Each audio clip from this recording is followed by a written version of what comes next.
Washington Capitals, the capital of the free world, if you will, and a Stanley Cup winner in 2018. Good for them. But I'm not really a Washington fan. Anyway, the Washington Capitals were an expansion team put in the nation's capital in 1974. Just so the squash any rumors that Washington was going to get a World Hockey Association team. They, they thought that, the American capital should be home to an NHL team, a sports team. I mean, after all, baseball wasn't in Washington. They just moved to Texas. Basketball was just starting out in Washington. And the Redskins, of course, were the football kings. So they put the hockey team in. And what a team it was. The expansion team. For all the wrong reasons. The 1975 Washington Capitals were terrible. 8-67 and 5. 21 total points. Very pathetic. Word was that the Kansas City Scouts actually ended up with the better record of the two expansion teams, and Kansas City then left for Colorado, that left for New Jersey. That's kind of weird. And Washington's been in Washington ever since, with no interruptions. Washington had one road win, a big game against the California Golden Seals, but of course, it's a Golden Seals. You could have beaten the Golden Seals, even if you didn't really try. So they paraded with a green garbage can as part of the Stanley Cup. So anyway, Washington looked terrible.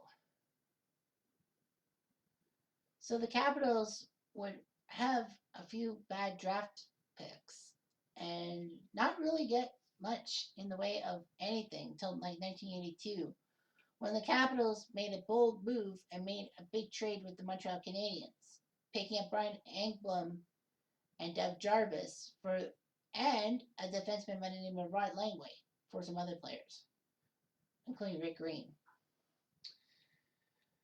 What Montreal didn't realize, by getting rid of Langway, they were going to get rid of a two-time Norris Trophy winner, which Langway did win for the Capitals in 83 and 84. It's kind of like the Leafs. When they traded away Randy Carlyle in 78, they didn't think he was going to win the Norris Trophy, but Carlyle did. 1982. So anyway, Washington, with Rod Langway, Yvonne Labra, and a few other players, including a young Mike Gardner, they were looking to do well on offense. And even though that the offense kind of sucked in a sense, including their goaltending kind of sucked. One guy, Michel Belhumer, played parts of 2 seasons for the Capitals and didn't win a single game. He lost He was 0-26 and 5, I think, at one time. So anyway, the Capitals didn't really find their footing, especially with the Washington Bullets, as they were called at the time, doing well in the NBA. However, the 1980s would serve to be better. 1987 seemed to be a good time to be a Washington Capitals fan. They were up 3-1 on the now very weak New York Islanders, because the Islanders, won 4 straight Stanley Cups, and now they've been declining ever since. No Billy Smith, now it's Kelly Rudy in the net. Washington had a decent goalie in Bob Mason, and Washington had some decent offense.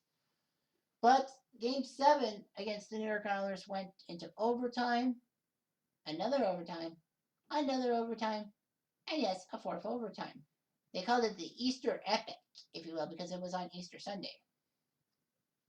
And then 8:47 into the 4th overtime, a turnaround shot by Pat LaFontaine right through Bob Mason's legs. LaFontaine at the blue line scores, and the New York Islanders have won the series. Something like that. I can't remember the full Bob Cole quote. But anyway, the Washington was just terrible and all that. They looked bad. But one minor trade they made in 1987 made all the difference. They ended up picking up a guy by the name of Dale Hunter from the Quebec Nordiques, and he proved dividends, especially in the 1988 playoffs. Washington took on the Philadelphia Flyers.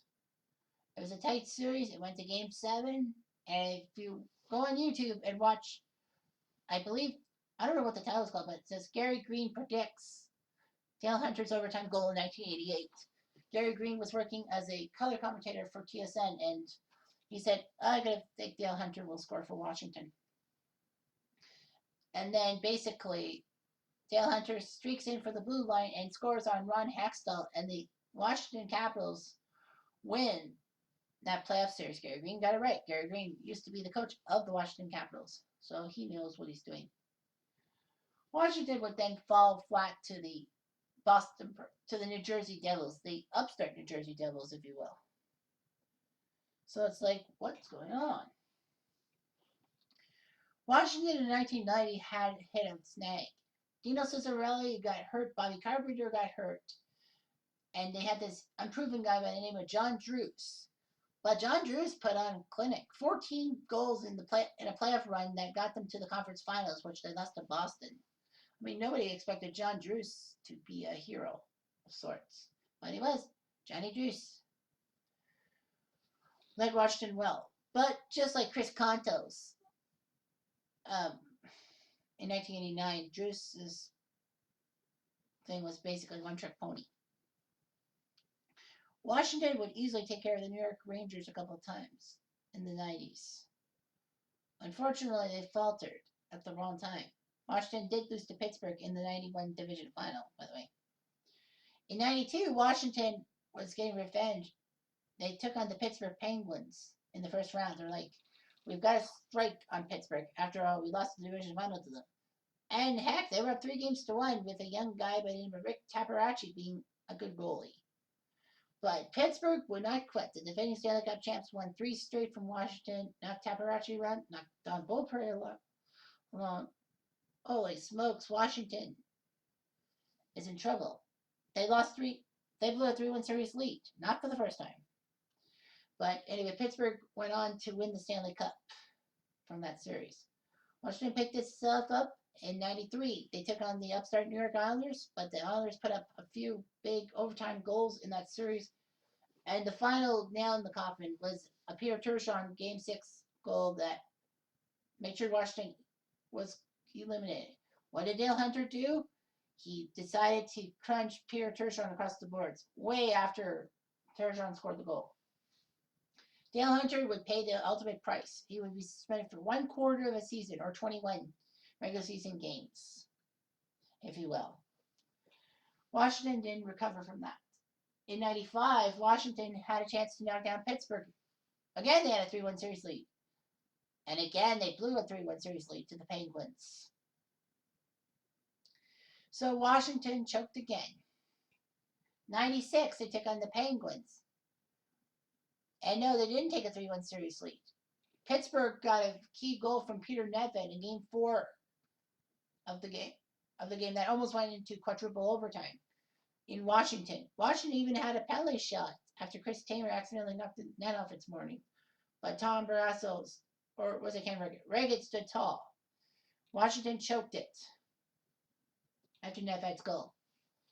97, I don't know if they made the playoffs, but 98 was a year that people were like, what the heck is going on with this team? Yes, indeed. Washington, after taking care of Boston, took on the Ottawa Senators in the battle of the capitals, because Washington is U.S.'s capital and Ottawa, of course, is Canada's capital. It was no match. It was no contest. Washington swept the Senators in 4 straight. Washington took on Buffalo, and we all thought Buffalo was going to make the Stanley Cup Finals because, Donovan Hasek is healthy and all that. How wrong we were. Washington used a phantom goal in Game 2 that should not have been a goal. It should have been an icing call. Todd Krieger made it 1 game all in the series. Buffalo couldn't recover, and Joe Juneau ended the series in 6 games to win Washington a trip to the Stanley Cup Finals against the Detroit Red Wings. The bad news for Washington is that they couldn't beat the Red Wings, who were coming off a Stanley Cup of their own in 97, and also they were doing it for Vladimir Konstantinov, who of course nearly died in that limo crash. Basically, emotions ran high, and Detroit won the Stanley Cup on Washington nights. Washington would not do too well in the playoffs and all that. They did get Alex Ovechkin with the #1 pick in the 2004 draft. They had a budding superstar. And who could forget that 2006 goal in Phoenix against the Coyotes?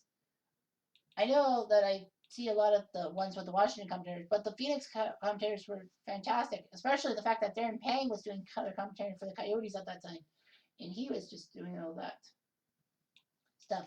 Man, Alex Ovechkin's a legend in his rookie campaign, though, too. Ovechkin would win a few Rocket Richard trophies. Basically, he was the sniper to Crosby's playmaking ability. Washington and Pittsburgh were bumping into each other many times in the playoffs. But few can forget 2009 when Ovechkin and Crosby scored dueling hat tricks in a game.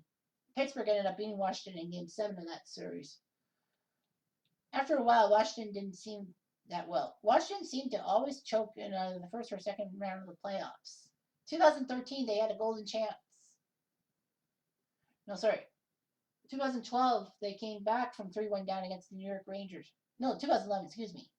2011, they came back from 3. No, 2009, that was the time they came back from 3-1 down against the Rangers. Fuck me. So anyway, Washington in 2011. I don't know who took them out. But anyway, 2012, Washington surprised Boston, the defending Stanley Cup champions, with a Game 7 overtime goal by Joe Ward. And boy, if you were a Boston fan, you were upset with lots of racial epithets at Joe Ward for obvious reasons. Washington would then lose to the Rangers in a hard-fought 7-game series that Joe Ward, who was the hero, was kind of the GOAT in that series because he took a double-minded penalty that Rangers tied the game in regulation and then went in overtime to take a 3-2 series lead. So anyway, Washington would also fall to the Rangers in the first round in 2013. And of course, that was the matchup that the Leafs were hoping for against the Bruins.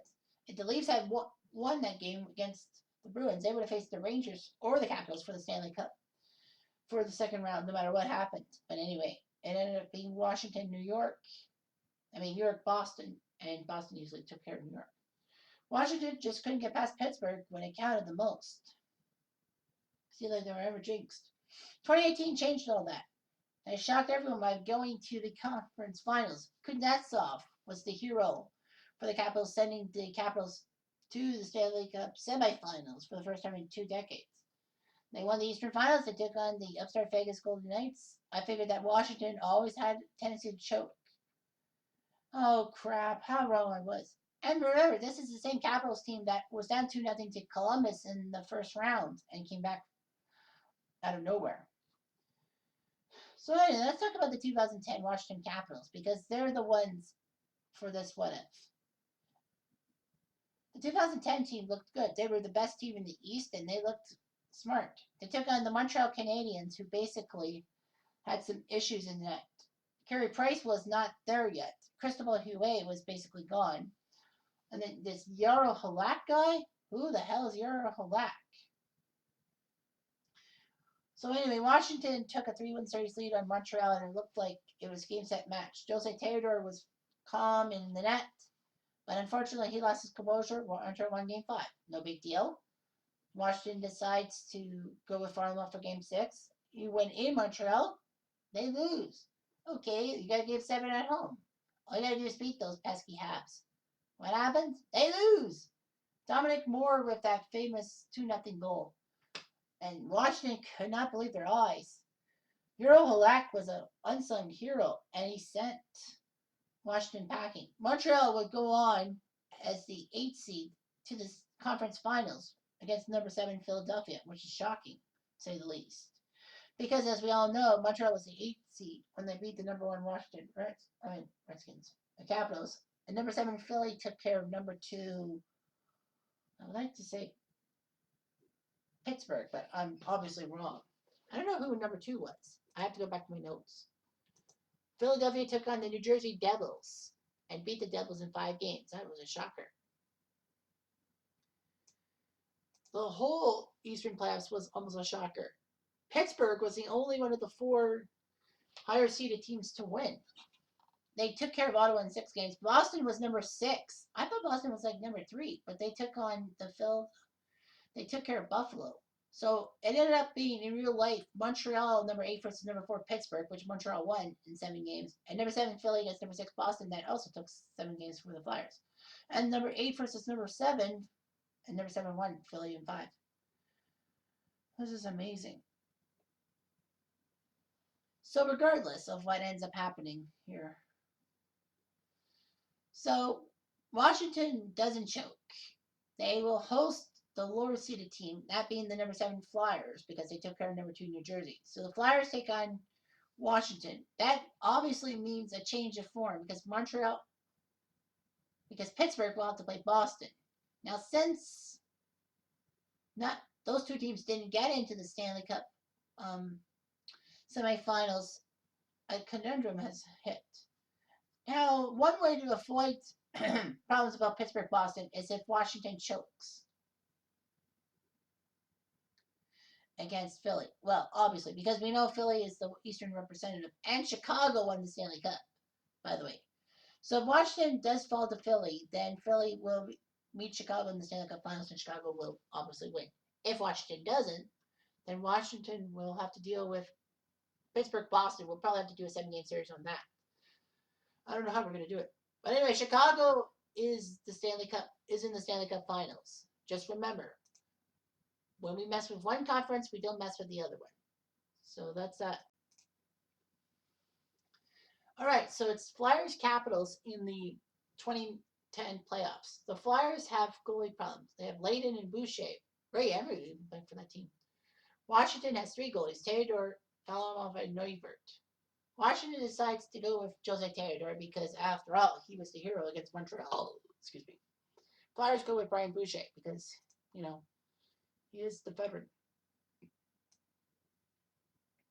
Well, the Caps easily took game 1 4-1. They scored all the 4 quick goals: Steckel, Knuble, Ovechkin, Schultz. Scotty Hartnell made it 4-1.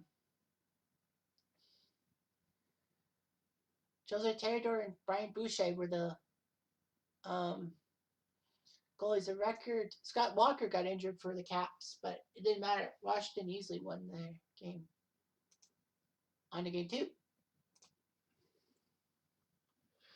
And again, a big lead, but the Flyers win 5-1. Danny Briere, James Van Riemsdyk, Jeff Carter made it 3-0 in the first period. Ovechkin made it 3-1.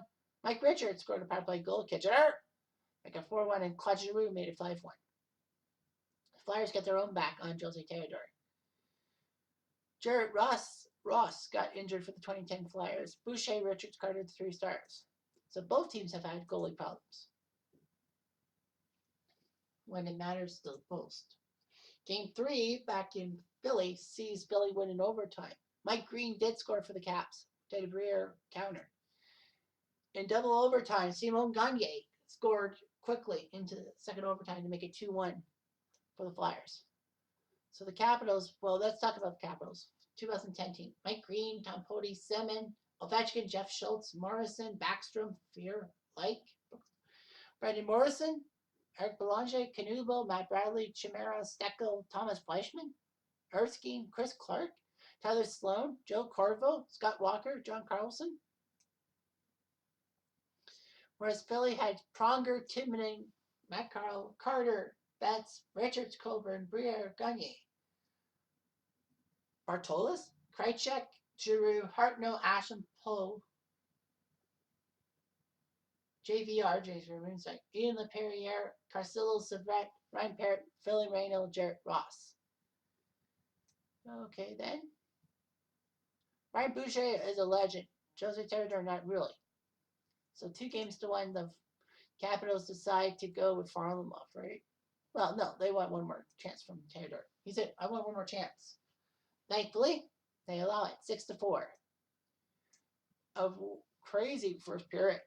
The Flyers got goals from JVR, Pronger, and Jeff Carter, while the Caps got Nick Backstrom, Knuble, Eric Fair, and Ali Ovechkin.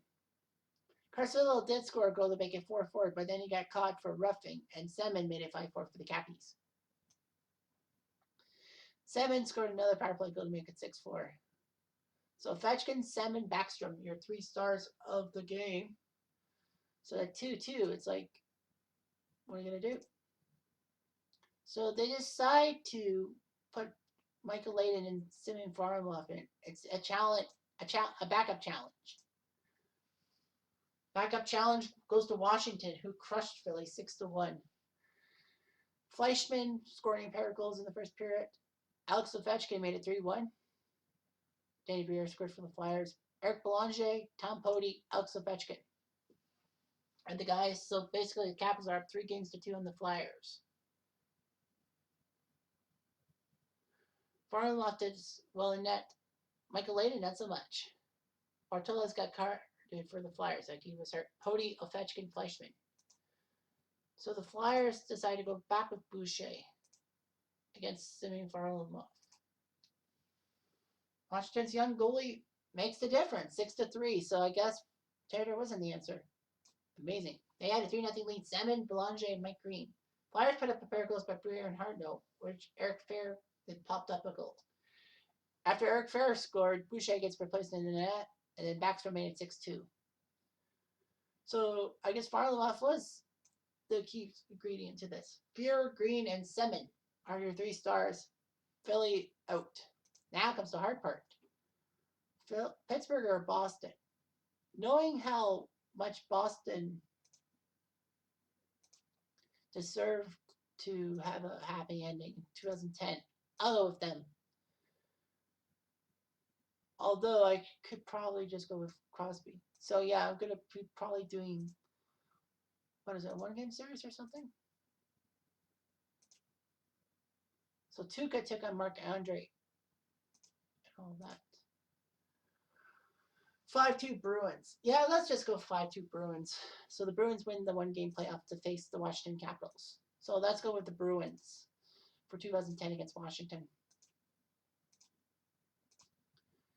Tuukka versus Theodore. They decided to keep Theodore in the net because they're like, well, let's try this one.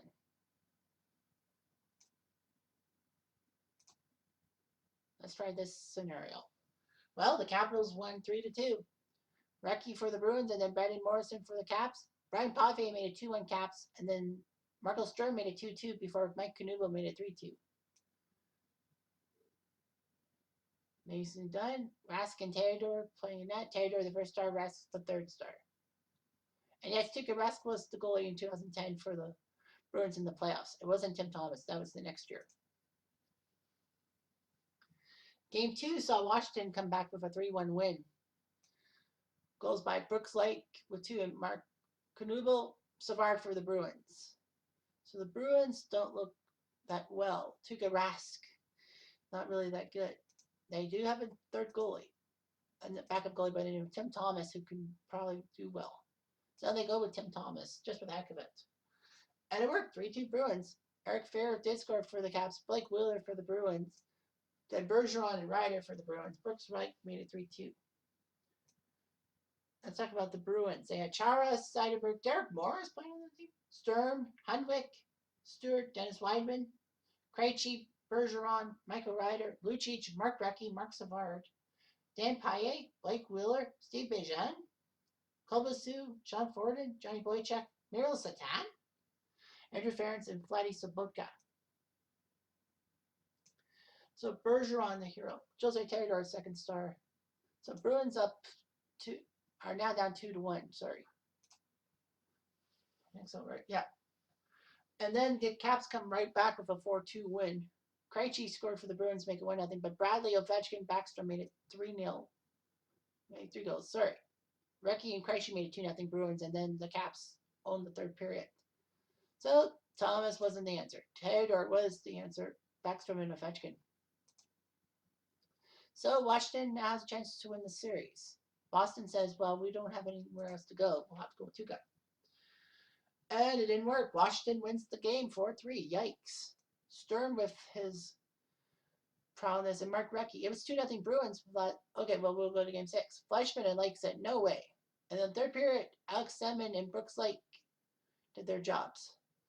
So it didn't matter who scored for Boston. They were fucked up. Lake, Theodore, Fleischmann, the 3 stars of the game. So now the Capitals will have to deal with the Chicago Blackhawks in the Stanley Cup Finals. This is weird, seeing a 3-tiered thing. Anthony Niemi is in net. Corey Crawford was, I think, the backup to Niemi in the 2010 playoffs.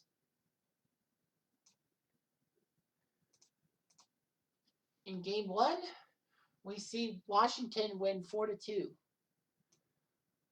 Ovi and Pape scored for the Cavs. Buckland for the Blackhawks. Yeah, he was a Blackhawk. Andrew Ladd tied it at 2, but Backstrom and Mike Green made it 4-2. Theodore Niemi, Ovechkin, Sim, and Jose Theodore. So I guess Washington knew what to do. And there you go again, 5-2. Yikes! Chicago, I thought was going to be happy, liking Ovechkin, Fuhr, and Knuble, and Bradley. So 5 different goal scorers for the Caps. Hossa and Kane scored 5-2. Erskine got hurt, but it didn't matter. Pody, Taylor, Morrison. Blackhawks are like, let's try this rookie. Let's try this guy by the name of Corey Crawford. Maybe he'll help us out. I don't trust Huey at all. And the rookie doesn't do his job. He does give up only 2 goals, but the Hawks only scored 1. Buckland scored for the Hawks, Blanche and Ovi. So I guess the Capitals might get their Stanley Cup after all. I feel bad for the Hawks, like Duncan Keefe, Seabrook, Sharp, Halverson, Sopo, Patty Kane, Brian Campbell, Johnny Tays, Marian Hossa, Barker, Buckland, Ben Eager, Colin Fraser, John Madden, Christopher Stieg, Troy Brower, Andrew Ebbett, Andrew Ladd, Jordan Henry, Kim Johnson, Thomas Kopecky. Jose Theodore looked good, 3-0. So they couldn't trust Niemi, so they got to go with Chris Paul Huey, who said he can do it. But he doesn't. So Washington, after all that, they actually win the scenario. Wow. 3-1. The scenario, they took care of the Flyers, they took care of the Bruins, and they take care of the Blackhawks. A 3-tiered cake. Knuble, Ovechkin. Well, he's definitely the Conn Smythe winner. Johnny Tays scored for the Blackhawks. But can you believe it? Jose Theodore stood tall. He was the guy who was yanked with the series 2-2 against the Bruins. And he just put up clinics. I think he basically knew that he had to do much better. And he did. Jose Theodore wins the Stanley Cup. And so does Ovechkin before 2018. So that's all. Wow. I didn't expect that. No one expected that. And that's the way hockey is. So unpredictable.